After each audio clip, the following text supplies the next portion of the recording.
बिस्मिल्लाहिर्रहमानिर्रहीम। डीएनए के स्टूडियो से इफ्तिखार अहमद आपको खुश आमदीद कहता है। लाहौर में इस वक्त मेरे हमरा पीजे मीर साहब और जावेद इकबाल साहब तशरीफ़ रखते हैं और मेरे सीनियर साथी जनाब सलीम बुखारी साहब इस वक्त इस्लामाबाद स्टूडियो में हमारे साथ मौजूद हैं। स्टोरियों पे बात तो करेंगे, लेकिन एक बात मैं करना चाहूँगा सरसरी सी। वो हमाद अज़हर साहब ने कहा कि जो गैस का बहरान है मैं इसका ज़िम्मेदार नहीं हूँ, और उधर एक MNA है अपना MQM के, उन्होंने गालिबन मुतालबा कर दिया है कि ये इस्तीफ़ा दें और घर जाएँ। बहरहाल ये देखते हैं, ये स्टोरी का वक्त हमारे पास होता ही नहीं होता। कौन सी स्टोरी? ये जो हिंदुत्व का एक ये शुरू हो गया इंडिया के अंदर, आई थिंक इस पर बहुत ज़रूरी बात करना। आई विश OIC पे भी साइड ट्रैक पे कर लेते हैं, लेकिन जी मेरा ख्याल है कि हमें एक इम्पॉर्टेंट बात यह है कि इमरान खान साहब कल से और आज अपनी मीटिंग्स कर रहे हैं। जो पंजाब में आने वाले लोकल बॉडीज़ इलेक्शन हैं, इलेक्शन के हवाले से वो तंजीम साजी के बारे में भी बात कर रहे हैं, और फिर बात कर रहे हैं कि आपने नवाज शरीफ को कैसे टारगेट करना है। वो खुद लीड करते हुए इस चीज़ को अगले इलेक्शन में जाना चाहते हैं। अच्छी बात है। जी बुखारी साहब, आप फिर कौन सी स्टोरी करेंगे?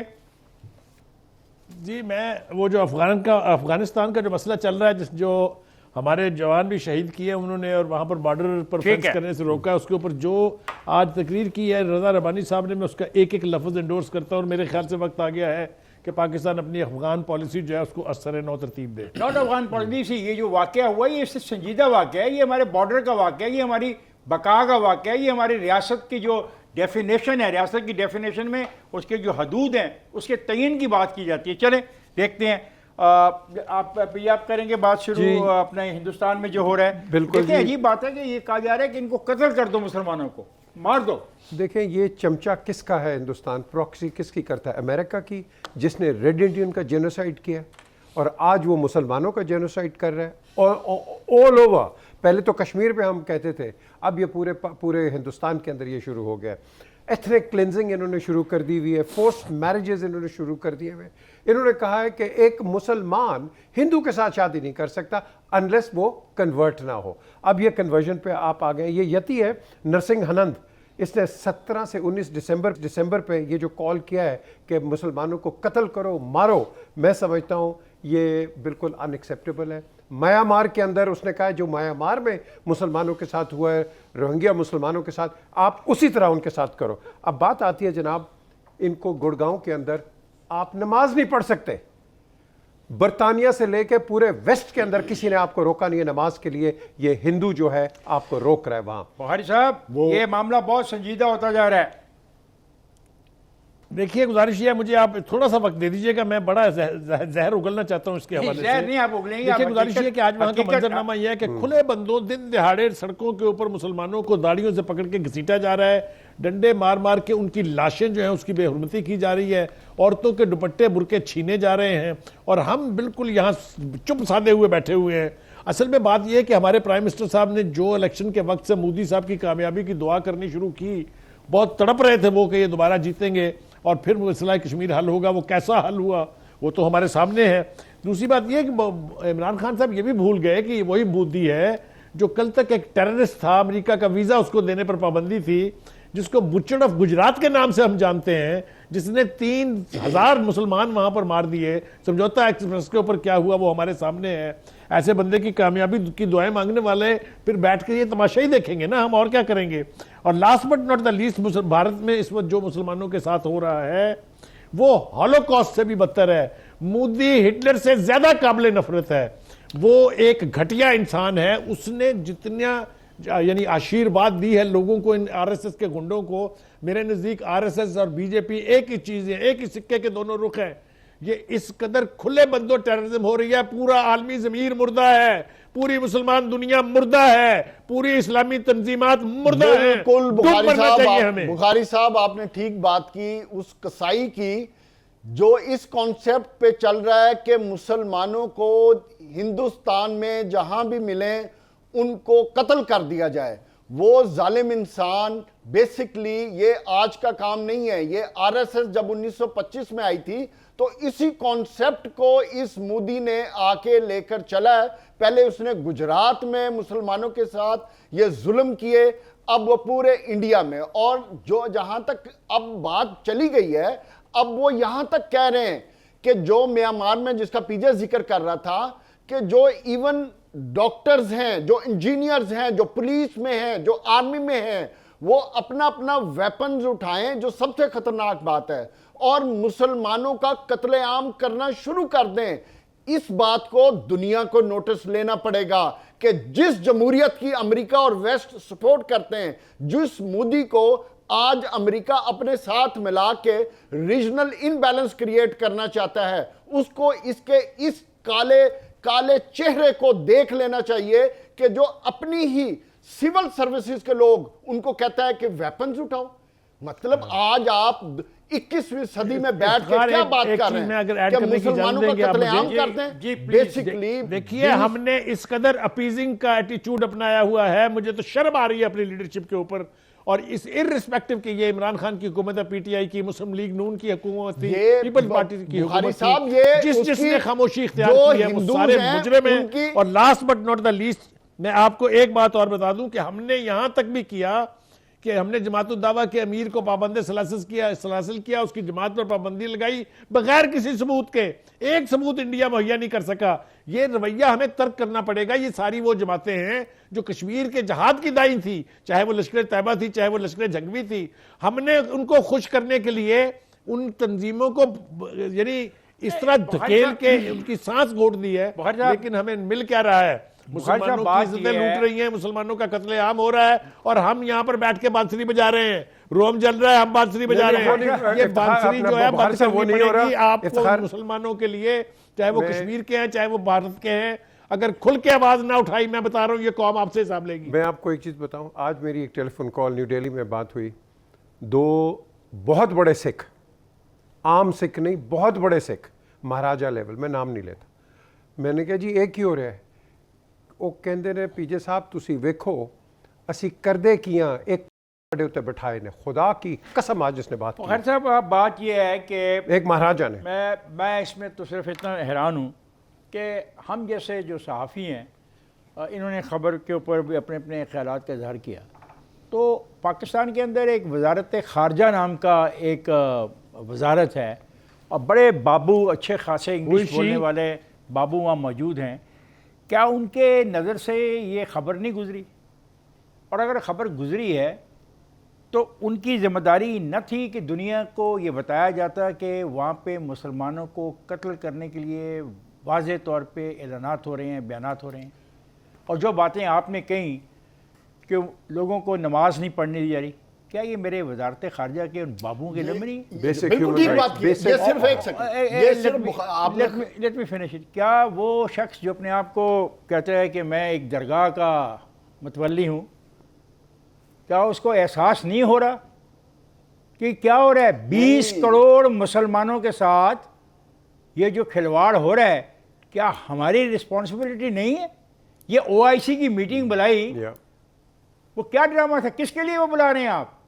इनके लिए नहीं? आप कुछ बात करें, आप बयान देने को नहीं तैयार। अभी तक अकॉर्डिंग टू माई इंफॉर्मेशन, जब हम ये बात कर रहे हैं, अभी तक सरकारी तौर पे हुकूमत पाकिस्तान ने इस वाक़े को कंडेम नहीं किया।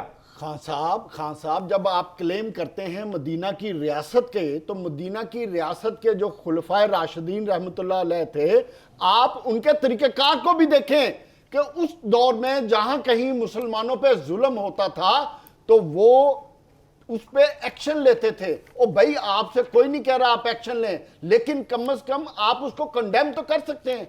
आपने OIC की मीटिंग कॉल की, बिल्कुल ठीक बात की, और यह पूरी कलेक्टिव रिस्पॉन्सिबिलिटी है मुसलमानों की कि दुनिया के किसी भी कोने में अगर मुसलमानों पे कोई आती है बात, तो इनको स्टैंड लेना चाहिए। बुखारी साहब, और मैं आप दोस्तों से एक बात शेयर करना चाहता हूँ। Let me share the exact word जो वहाँ पे छपे हैं। Like Myanmar, our police, our politician, our army and civil Hindu must pick up the weapon and conduct a सफाई अभियान। अब ये हमारे वजारत खारजा के किसी बाबू के नोटिस में नहीं आया, जो रोज उनको रोज़ाना दुनिया भर के सफारत खानों से रिपोर्टें आती हैं क्या हिंदुस्तान में हमारा जो खान सफारत साहब, खाना है अमेरिका वो का खामोश अमेरिका है? चूंकि आका है उसने हमारे पता फॉरेन नहीं कि ऑफिस क्या का, बयान जारी किया लिहाजा गया हमारे फॉरेन मिनिस्टर साहब के पास टाइम नहीं है, वो या बिजी रहते हैं दौरे करने में या चंदा जमा करने में। उनको लिए हिंदुस्तान में जो कुछ हो रहा है उसकी कोई अहमियत नहीं है। और इस बयान में वहां से और इस बयान में बुखारी साहब नाराज हो जाएगा। बुखारी साहब और इस बयान में ये कहा गया कि there is no other option left other than the weapon. यानी यस कि Other than the मुसलमानों के खिलाफ हथियार उठा के उनको खत्म करने के अलावा हमारे पास कोई रास्ता नहीं रह गया।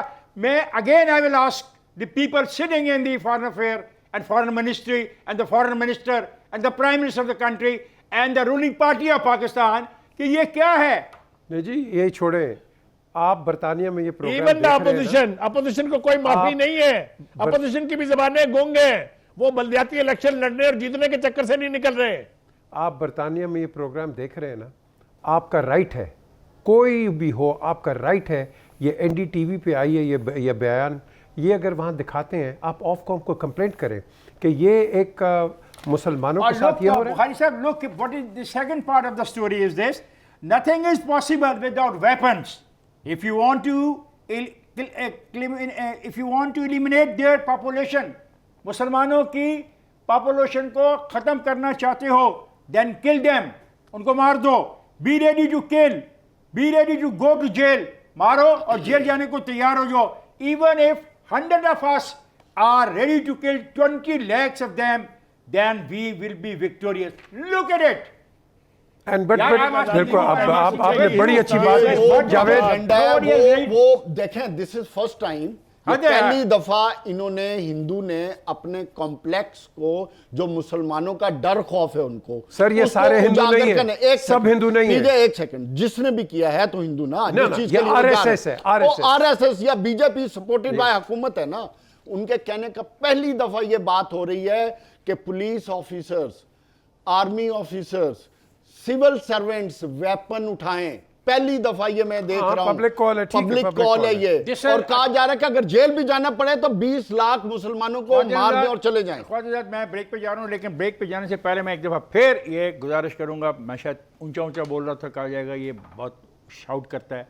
मैं प्यार से पूछना चाहता हूँ अपनी वजारत खारजा से, अपने सफ़ीर जो वहाँ पे तशरीफ़ रखते हैं, यहाँ पे जो डेट्स इंडिया को डील कर रहा है उससे, अपने मिनिस्टर ऑफ इंडिया का जो इंडिया का, हमारा, हाँ नहीं, हमारा इंडिया का जो डेस्क है हमारे यहाँ पे जो उनको डील करता है, और वज़ीर ख़ारजा और इमरान खान से, विल यू स्पीक और नॉट। मैं जा रहा हूँ ब्रेक पर, जाएगा नहीं, हमारे साथ रहिएगा।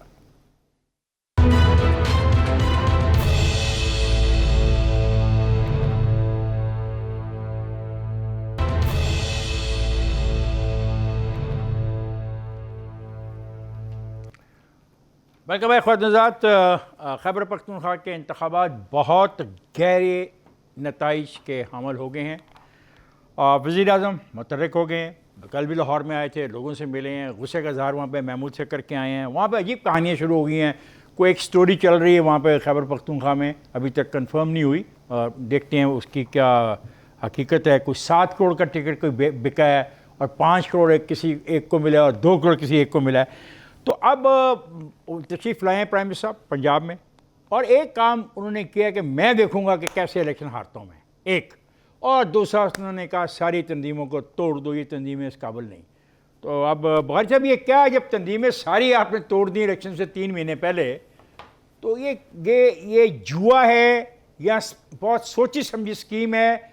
और इसके साथ ही एक और नारा है कि वो चौथी दफ़ा किसी को वज़ीर आज़म नहीं बनने देना। ये सारा कुछ हो क्या रहा है? देखिए, परेशानी की जो लहर है वो तो इस वक्त पीटीआई के अंदर है और बाहर नज़र आ रही है। जिस तरीके से बुखलाहट का मुजाहरा कर रहे हैं, चाहे वो टॉप लीडरशिप है, चाहे वो पंजाब की लीडरशिप है, चाहे केपीके की है, उससे लग रहा है कि परेशान तो वो बहुत हैं। लेकिन प्राइम मिनिस्टर साहब ने जो 21 रुकनी कमेटी बनाई है, और उनका ख्याल ये है कि नॉमिनेशंस इस दफ़ा जो हैं वो मेरिट्स पर होंगी। वो मेरिट्स पर हो नहीं सकती। एक तो प्राइम मिनिस्टर साहब आपके पास वक्त बहुत कम है, इसलिए कि आप इस वक्त कौम पर कोई एहसान नहीं कर रहे। ये बल्दियाती इंतखाबात करा के सुप्रीम कोर्ट के आर्डर के तहत हो रहे हैं और अपने वक्त पर होने चाहिए। पंजाब आपके लिए उतनी आसान खेल नहीं है जितनी आपके लिए केपीके था, जहां आपका ये हशर हुआ है। पंजाब में आपने एक टेस्ट पहले किया, लिटमस टेस्ट हाल ही में हुआ है, वो मेरे ख्याल से मेरे साथी भी बात करेंगे इस पे, वो था कंटोनमेंट बोर्ड के इलेक्शंस का। वहां आपके साथ क्या हुई है वो तो याद रखनी चाहिए अभी आपको, वो ये तो कुछ भी नहीं है जो केपीके में हुआ। और अब आप अचानक इतने मुख्तर अरसे में समझ रहे हैं कि आप जाती तौर पर लोगों को नॉमिनेट करेंगे, उनके मेरिट्स देखेंगे, ये कभी हो ही नहीं सकता, ये कभी पॉसिबल ही नहीं है, इसलिए कि आपने और चीजें भी देखनी है। 21 रुकनी कमेटी में कोई नया बंदा आपने डाला हो तो मुझे बता दें, ये तो वही लोग हैं जो आपके गिर्द हैं, उन्होंने ही आपको मरवाया केपीके में, वही आपको मरवाएंगे पंजाब में। मैं बता रहा हूं जिम्मेदारी के साथ, क्योंकि आपकी जात का जो सहर था वो 2018 के इलेक्शन में सारी दुनिया ने देख भी लिया और आपको उसका फल भी मिल गया। लेकिन आपकी टीम, आपके स्पोक्समैनों की जो फौज है, उन्होंने इस 3-3.5 साल में आपकी जात के उस शहर को ज़मीबोस कर दिया है। ये आपके लिए लम्हा फिक्रिया होना चाहिए। पार्टी छोड़े, इलेक्शन होते रहेंगे, आप दोबारा क्या फेस लेके आएंगे अवाम के पास, क्योंकि आपने किया तो कुछ है नहीं। मुझे परफॉर्मेंस आपकी अच्छी है ना, गवर्नेंस नाम की कोई चीज आपको पता है, महंगाई आसमान पे चली गई है, पेट्रोल की कीमतों का कोई पता नहीं है, गैस, ये सब कुछ 6 महीने पहले से मीडिया चीख रहा था कि ये होगा सर्दियों में। और अजहर साहब जो है वो अपनी जगह और उससे पहले वाले अपनी जगह अपनी दरफुंकरियां बजाते रहे, और कौम आज जो है एक एक शोले को तरस रही है। अच्छा बहुत साहब, मैं एक बात कहना चाहूँगा पीजे मीर साहब और जावेद साहब आपके लिए। हम जज्बाती बातें ना करें, मेरा ख्याल है as a party president he has a right to dissolve the party. पूरी पार्टी भी डिसॉल्व कर सकते हैं ना वो, मासवाए अपनी ज़ात के अलावा, क्या नहीं डिसॉल्व? बड़ी अच्छी बात है। वो खुद स्टेप डाउन हो सकता है अगर जमहूरियत हो तो पार्टी में आगे चले। लेकिन एक बात वो बड़ी अजीब कह रहे हैं जो मेरी समझ में अभी तक नहीं आ रही है, मेरी मदद कीजिए। वो कह रहे हैं मैं इंतखाबात जल्दी चाहता हूँ करवाना, ये पंजाब के इंतखाबात की बात करूँ, गलत फहमी में ना शिकार हो जाएगा, ताकि इक़्तिदार और फंड्स निचली सतह पर मुंतकिल किया जाए। प्राइम मिनिस्टर साहब, आपने जो कानून नाफज किया है पंजाब के अंदर लोकल बॉडीज़ का, इसको जरा स्टडी तो कर ले, और फिर ये जो दो बातें हैं फिर इस पर बात करेंगे। जी देखें, एक तो मैं क्रेडिट दूंगा इमरान को कि ये बड़ा डेयरिंग स्टेप, जैसे आपने कहा कि इलेक्शन से पहले, ये बहुत डेयरिंग स्टेप है। और जो बुखारी साहब ने अभी बात की है, लोग वही लेके आए हैं, लेकिन मेरे दोस्त ने एक गलती कर दी है। इस कमेटी के अंदर चौधरी परवेज़ इलाही और चौधरी शुजात साहब को भी रखना चाहिए। So they are not the member of the PTI. Sir, no, but they are alliance partners. अगर आगे चलना है आपने, मुमकिन है उनसे मशवरा करें। उसने कहा सीनियर और तजर्बाकार रहनुमाओं से रब्ता करने का उसने हिदायत दी है। बिल्कुल अच्छी बात है। ठीक दे देंगे शायद आप ये चौधरी सरवर भी हैं, और मेरा ख्याल है अगर उस आदमी को भी शामिल कर लिया जाए जिसको पसंद नहीं कर रहे आपको, आपका दोस्त जहांगीर तरीन नाम है उनका, जो सारी पिछली दफ़ा बैठी थी शतरंज, उस शतरंज के ऊपर मोहरे रखने का वो माहिर है। आप ये चाहते हैं कि इमरान खान, देखिए जहांगीर तरीन साहब जो है वो बैठ के आटे के कमीशन में तो बैठ सकते हैं, पॉलिसी एग्रीकल्चर बना के दे सकते हैं नाहल होने के बावजूद, लेकिन ये पॉलिटिकल एक्टिविटी जो है मेरा नहीं ख्याल कि सुप्रीम कोर्ट उनको इजाजत देगी। इमरान खान फिर एक और यू टर्न लेकर जहांगीर तरीन के पास जाएंगे, आओ मुझे मशवरे दो, छोड़ देना। सुप्रीम काउंसिल को उन्होंने तोड़ दिया, नई बना दी। Nothing wrong in that. बात यह है कि इमरान खान को सबसे इंपॉर्टेंट चीज जो देखने की चीज है ना, और आपके उस सवाल का भी मैं जवाब दूंगा, वो देखने की चीज है महंगाई, जो सबसे इंपॉर्टेंट चीज है, जो हर घर की, हर बंदे के घर से चलती है। ये सब बातें बाद में, और उससे भी बड़ी इस पार्टी में मसला है बेहिस्सी। बेहिस्सी क्या है कि पूरा पाकिस्तान चला रहा है महंगाई से, और मिनिस्टर और गुजरा हजरात क्या कह रहे हैं कि कोई महंगाई नहीं है। लेकिन जो आपने पॉलिटिकल बाउंड्रीज नहीं होती हैं कभी भी, याद रखें आप, इंटरेस्ट्स होते हैं। ये अगर आज नवाज शरीफ नहीं है तो क्या जहांगीर तरीन नहीं है, वो नहीं है, ये कल आपके दोस्त भी हो सकते हैं। बिल्कुल हो सकते हैं, तो फिर कर लेना, किसने रोका है? तरीन की सुन लें, फिर जहांगीर तरीन अपने एक सेपरेट मिशन को लेकर चल पड़े। अच्छा जी, इस वक्त उनका साथ चलना मुमकिन नहीं है। और जो आपने बात की थी ना कि आप के इमरान खान साहब के लिए आपने एडवाइस दी थी, इमरान खान साहब का मसला पता क्या है इस वक्त? कल उन्होंने अपनी इंटरनल पार्टी मीटिंग में जो नवाज शरीफ के बारे में बात की है, उन्होंने सबसे ज़्यादा कंसर्न ये शो किया है, जो बैकडोर डिप्लोमेसी चल रही है पॉलिटिक्स की, उन्होंने कंसर्न ये शो किया है कि 3 दफा सजा याफ्ता पर को हम कैसे आप इसकी सजाएं खत्म कर सकते हैं और उसको कैसे प्राइम मिनिस्टर बना सकते हैं। लेकिन ख्वातीन हज़रात, मेरे पास तो सेगमेंट का वक्त खत्म होता जा रहा है, लेकिन तीनों दोस्तों को मैं एक बात बताना चाह रहा हूँ वज़ीर आज़म पाकिस्तान इमरान खान ने इस इलेक्शन को बतौर चैलेंज कबूल कर लिया है और चैलेंज कबूल करते हुए उसने पार्टी की तमाम तंजीमों को डिज़ोल्व कर दिया है। और एक फ़िक्रा है इमरान खान का, मैं आपसे शेयर करके ब्रेक पे जाता हूँ। उसने कहा कि पंजाब के बलदियाती इंतखाबात में PTI मुखालफिन को मुश्किल तरीन वक्त देगी। और मुझे कहा जा रहा है कि इफ्तिखार साहब आप हमें मुश्किल तरीन वक्त ना दें, प्रोग्राम है, प्रोग्राम का टाइमिंग होती है, आप जाएँ ब्रेक पर। मैं जा रहा हूँ ख़ास ब्रेक पर, जाएगा नहीं, हमारे साथ रहेगा।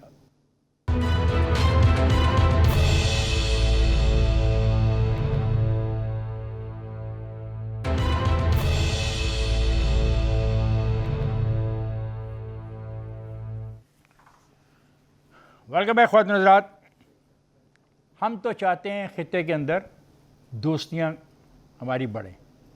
हम चाहते हैं कि अफ़गानिस्तान में जो गरीब अफ़गानिस्तान का रहने वाला है वो जिस मुश्किलात का सामना करना पड़ रहा है, हम उसकी मदद में अपना किरदार बतौर एक कौम के अदा करें। और इसके लिए हम कोशिश कर रहे हैं। हम दुनिया भर में उनका वो मुकदमा लड़ रहे हैं। अभी हमने OIC की मीटिंग भी बुलाई, लेकिन एक अफसोसनाक वाक़या इन दिनों में हो रहा है जो कम अज़ कम बतौर पाकिस्तानी मेरे लिए काबिल कबूल नहीं है। और हमने कल आपसे बात की थी कि जो हम फेंसिंग कर रहे हैं बॉर्डर के ऊपर, उसमें रुकावट डाली गई है।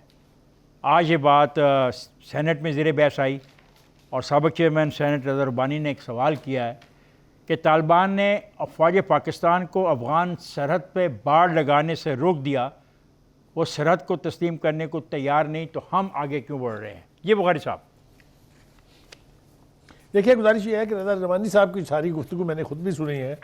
मेरे ख्याल से उन्होंने अवामुन्नास, जो एक ग्रास रूट लेवल के ऊपर एक आदमी का रिएक्शन हो सकता है इस हरकत पर जो तालिबान ने की है या जिसने भी की है, जो हमें बाढ़ लगाने से रोका है, उसके बारे में यही रिएक्शन होगा।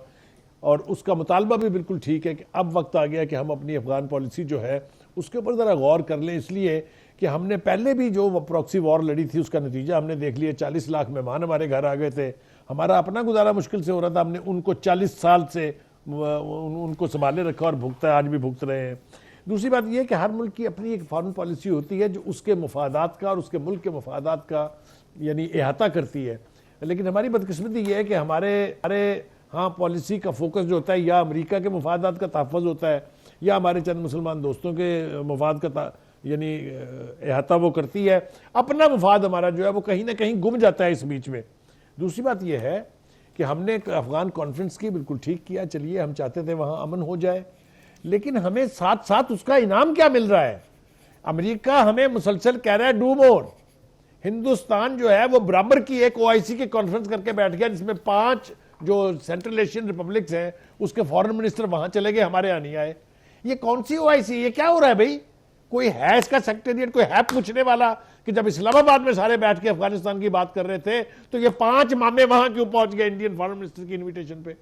ये तो हमारी फॉरेन पॉलिसी का हाल है जनाब, ये हमारे फॉरेन ऑफिस का रोल है, ये हमारे वो जो शाह महमूद कुरैशी साहब हैं उनकी यानी नेट जो आप कहते हैं उनकी परफॉर्मेंस जो है वो ये है। तो जब ये इस तरह का रवैया होगा तो फिर हमें मार पड़े ही पड़ेगी। हमें फॉरेन ऑफिस के लेवल पे, हमें सिक्योरिटी एजेंसी, सिक्योरिटीज अथॉरिटीज के हवाले से स्ट्रॉन्ग मैसेज भेजना चाहिए टू द तालिबान इन काबुल जो आज कर रहे हैं वहां। If you do this again you will pay the price for this. मैं आपको बता रहा हूं, इस खामोशी ने हमें इंडिया के नीचे लगाया, इस खामोशी ने हमें अफगानों के नीचे लगाना है। मुझे नहीं समझ में आती कि हमारी बुखारी साहब आपने ठीक बात की, हमें खामोश नहीं रहना चाहिए, अपने कंसर्न शो करने चाहिए। लेकिन मैं ये समझता हूं कि एक आधे इंसिडेंट के साथ आप अपनी फॉरेन पॉलिसी चेंज नहीं कर सकते। तालिबान के साथ मिलके आपने पूरे खित्ते की प्लानिंग की हुई है और उनके साथ लेकर चल रहे हैं और आज भी वो आपके साथ हैं। अगर एक आधा वाकया हो गया तो इससे परेशान होने की जरूरत नहीं है। हमें एक बात और समझनी चाहिए कि तालिबान की जो आर्मी या मिलिशिया है, बुखारी साहब, तालिबान की जो आर्मी या militia, they are not discipline, they are not organised. वो अभी ग्रुप्स हैं जो इकट्ठे हुए हैं। उसकी सजा हमें क्यों मिले? ग्रुप ने कोई एक आधा इंसिडेंट कर दिया है बुखारी साहब, तो उसको कैटर फॉर किया जा सकता है, उसको काउंटर किया जा सकता है और ना पाकिस्तान। जवेद जज्बाती ना हो। जवेद देखो, आप कह रहे हो कि they are not trained, organised और डिसिप्लिन, ठीक है, मैं ले लेता हूँ, आई बाई योर आइडिया। लेकिन सवाल है कि ये वाकई को इतने दिन हो गए हैं, मैं फिर वही सवाल पूछूंगा अपने पाकिस्तान के हुक्मरानों से कि इस पे उन्होंने क्या कहा, किसको कहा, सेनेट में कहा, असेंबली में कहा, डेफिनेटली ISPR का बयान आया, क्या हुआ? तालिबान से बातचीत ये तालिबान को छोड़ो, मुझे बताया कि क्या हुआ। हाँ, ये बात ठीक है। I'm a stakeholder. मैं आपकी इस बात से I am a agree हूं कि stakeholder. आपके फॉरेन ऑफिस को स्टेटमेंट देनी चाहिए थी कि पाकिस्तान की फॉरेन पॉलिसी के तहत क्या इशू आपने है। जो सवाल रेज किया है लाइन ऑफ कंट्रोल पे जब कोई एक्शन होता है तो पाकिस्तान आर्मी टेक्स एक्शन, ये नहीं कहती कि वो अनट्रेंड है। ये अफगान आर्मी ये प्रोफेशनल्स हैं। देखें बात सुनो, और चीज है, ये और चीज no no no no no no serious है। ये सीरियस है। They are not disciplined, they are not organized, ये different groups हैं, different लोग इकट्ठे होके उन्होंने एक मिलिशिया बनाई है। I do not buy this कि ये indisciplined हैं and they're not trained. They are properly trained. They've been trained by the Americans and they are एक unit है वो। They will take उसने time. Taliban have always maintained, याद रखें, in the Karzai government कि ये fence नहीं बनाना चाहिए। आज carrying on the same policy.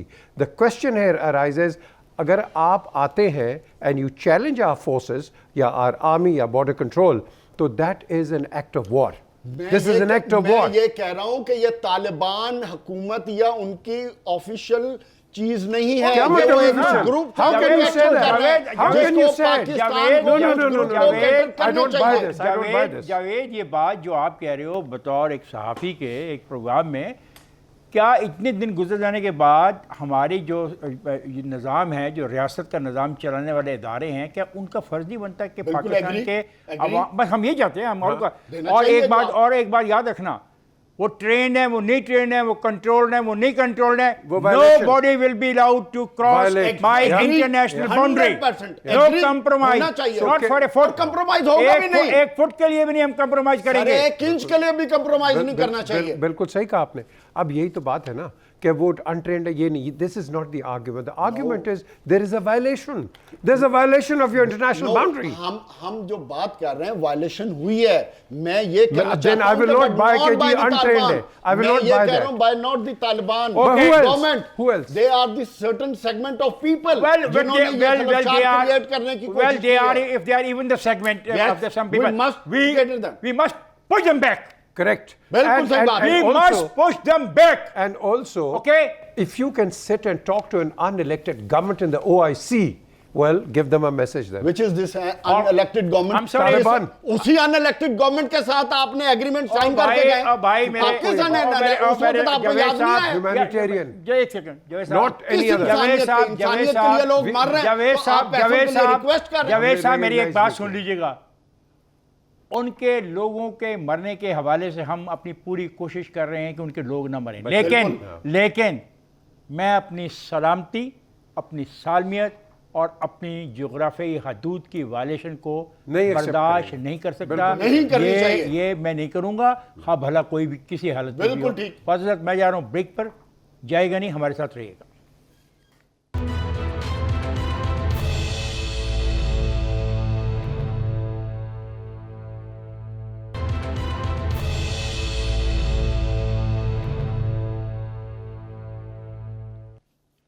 Welcome back ख्वातीन, मुझे बताया जा रहा है कि वो LNG बहुत महंगी हो गई है और हम घरेलू सारफ को नहीं दे सकते।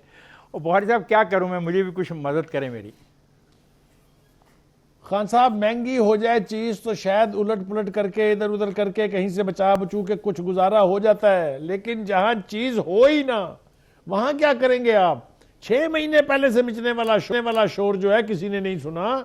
अपनी दिहाड़ियां लगा के बीच में से चले गए। मैं नाम लेना नहीं चाहता, आपको भी पता है, सबको पता है, अब तो लोगों को भी पता है। लेकिन कोई आज भी देखें, हमाद असर साहब वजीर हैं, वफाकी वजीर हैं, कहते हैं गैस की जिम्मेदारी मैं कबूल करने के लिए तैयार नहीं हूं। तो भाई बंदा इंपोर्ट कर ले, इंडिया से कोई आ जाएगा, वो ले लेगा जिम्मेदारी। भाई आपने नहीं लेनी तो कौन लेगा जिम्मेदारी यार, फॉर गॉड सेक। आप ये देखें पूरे पाकिस्तान में, एक इलाके में नहीं है, पूरे पाकिस्तान में क्या हाल हो गया। भाई वो जो हमारी अपनी LNG थी वो कहाँ गई? वो आप दे देते हैं फैक्ट्री वालों को और घरों के चूल्हे कर देते हैं आप ठंडे, वहां से पकड़ते हैं आप माल। असल कहानी तो ये है, मुझे इस पर ज्यादा ना ही बुलवाएं वरना मैं खोल दूंगा सारे के सारे राज। खान साहब देखिए, पीछे बिल एक चीज़ हमें अंडरस्टैंड करनी चाहिए, जो हमाद बात कर रहे हैं, ये एक बल्कि 2 कंपनीज इन प्रिसाइज हैं, जिन्होंने कहा है कि हम आपको एक बड़ी महंगी गैस देंगे। उन्होंने कहा हम आपसे महंगी गैस नहीं लेंगे, क्योंकि आपसे अगर हम महंगी लेंगे तो फिर लोगों को हमें महंगी ही बेचनी पड़ेगी। आपकी गैस ख़त्म नहीं है, आपके मुल्क में बिल्कुल गैस है। हमने नहीं कहा, हमाद ने कहा है। हाँ नहीं जी, वो उसको क्लैरिफाई करना चाहिए था, नहीं, उसको बताना। हाँ जी, उसको क्लैरिफाई करना चाहिए था। बताएं आप उसको, this is the actual statement. 2 companies हैं और उन 2 कंपनीज ने प्राइस रेस की है और एक कंट्रैक्चुअल एक डिसएग्रीमेंट हो गया इसके अंदर, but Pakistan will hold them responsible कि जिस प्राइस पे आपने हमें पहले तय किया था आप उसी पे हमें देंगे। वो इटालियन कंपनी जो है वो साइड पे हो गई है, उसने पाकिस्तान से ज़्यादा पैसे मांगे हैं। अब इसमें बात आती है, आर्गूमेंट की कोई बात नहीं है, एक चीज़ आती है, वो हमें महंगी देगा, ये जो गवर्नमेंट है या कोई भी गवर्नमेंट हो वो आगे कंज्यूमर को भी महंगी देगी। गैस है और इसके साथ मैं समझता हूँ ये जो सारा वो कहते हैं ना storm in a tea cup, I wish Hamad Azhar would have explained it much better. Hamad Azhar घबराए हुए हैं, परेशान हैं। पहले उन्होंने स्टेटमेंट दी थी कि हम घरेलू सार्फिन को सुबह दोपहर शाम गैस देंगे, उसके बाद अपनी ही स्टेटमेंट से भाग गए। उन्होंने कहा मैंने तो ऐसी कोई कमिटमेंट नहीं की। मैं समझता हूं मेरे अपने मोहतरम प्राइम मिनिस्टर से बात को समझें। आपको केपी के लोकल बॉडीज इलेक्शन की शिकस्त के बाद एक बात समझ आनी चाहिए, लोगों के घरों के चूल्हे जलेंगे तो आप कामयाब होंगे, वरना आप फारग हैं। आप जब 3 टाइम पे गैस फॉर एग्जांपल नहीं दे सकते तो बात समझें। ज्यादातर वो लोग हैं जो बेचारे नौकरी पेशा हैं, जिन्होंने दिहाड़ी पे जाना है, जिन्होंने अपने बच्चों को स्कूल भेजना है। अगर उनको खाना गर्म नहीं मिलेगा पीजे, तो फिर आप एक बात समझ जाएं कि वो लोग उनको कोई कंसर्न नहीं है कि आपकी फॉरेन पॉलिसी कितनी अच्छी है, बॉर्डर पे क्या हो रहा है, उनका घर उनका पेट पहले है। गरीब कहां दूसरी बात, गरीब कहां होता है? अच्छा, दूसरी बात, आप ये चीजें माफिया को कंट्रोल कर देते हैं। जब आपको घरों में गैस नहीं मिलेगी तो फिर एलएनजी अल्टरनेटिव तौर पे आपको सिलेंडर लेने पड़ेंगे। तो आप रोते कहां हैं? जब आप सिलेंडर लेंगे तो सिलेंडर आपको दूसरी गैस से डबल प्राइस पे मिलेगा, और जब डबल प्राइस पे मिलेगा तो जिस बंदे का 20-22 हजार बजट है, मुझे बताए वो अपना घर कैसे चलाएगा? बात सुने, अल्लाह देता जाता है। वो जाके 180 पे 200 हुई, 3 दिन पहले 220 हो गई। ये मार्केट को भी तो रोको ना कोई। किसने? अल्लाह दिक्कत ने रोकना है, अल्लाह दिक्कत ने रोकना है। हमाद अजहर तो जिम्मेदारी उठाने को तैयार नहीं है और प्राइम मिनिस्टर कह रहा है मैंने लोकल बॉडीज का इलेक्शन जाके 220 से 200 पे लेके आए। तो प्राइम मिनिस्टर छोड़ देना लोकल बॉडीज का इलेक्शन। गवर्नमेंट का काम है। नहीं, no it's not Punjab government, it is not Punjab government, it is federal department, federal का काम है। प्लीज, ये दोनों जो गैस कंपनी हैं ये वफाकी हैं, सूबाई हैं? तो भाई फेडरल फेडरल तो फिर बड़े मजे की बात है ख्वाजा, जब हम ये डिस्कस कर रहे थे इस खबर के बारे में, तो सबसे पहले जिस आदमी ने अपने घर पैगाम भिजवाया कि गैस के सिलेंडर नहीं अगर मिल रहे तो कोई बंदोबस्त करो, वो मेरा दोस्त पीजे मीर था। Because it was a misleading खबर। अच्छा, it was a misleading खबर। I checked it up with the authorities। Which authority? Will you let me know? Did you speak to Hamad Azhar? और सर मैं इसे हमाद स्टेटमेंट। एक second, ये तो national सी बात है। अगर आपके घर में गैस नहीं होगी तो आपको सिलेंडर ही अरेंज करने हैं ना, तो क्या करेंगे आप? हाँ, और तो आपके पास ऑप्शन ही नहीं है। वो कह रहे हैं पीछे तो कहते हैं खबर ही गलत है। अच्छा, एक सेकंड, खबर गलत नहीं है। खबर गलत नहीं है, हमारे कहने से खबर क्यों गलत होनी है? अवाम के घर में जिनके गैस नहीं है, आप उनको खुद पता है कि हम सच बोल रहे हैं कि झूठ बोल रहे हैं। बस ख्वाजा, ये गैस अगर आपके घर में आ रही है तो हम गलती पर थे और हमारा सही कह रहा था, और अगर आज रात, कल सुबह और इस हफ्ते में और अगले हफ्ते में गैस नहीं आती तो फिर मैं और जावेद और बुखारी साहब दुरुस्त थे, पीजे मीर दुरुस्त नहीं था।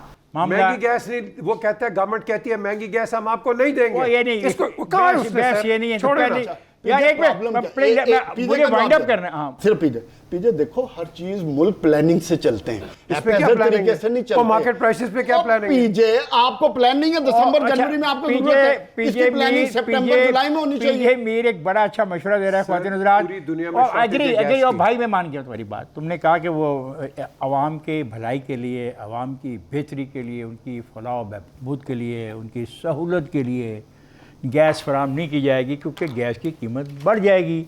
तो महंगी गैस हमने फराम नहीं करनी। बहुत अच्छी ख्वाहिश है, बहुत अच्छी सोच है, काश इस सोच का इतलाक़ दवाइयों पर भी हो, काश इस सोच का इतलाक़ आटे पर भी हो, चीनी पर भी हो, घी पर भी हो और बाकी चीज़ों पर भी हो। और मुझे और मेरे साथियों को इजाज़त दीजिए, आज के प्रोग्राम का वक्त ख़त्म हो गया। खुदा हाफिज़।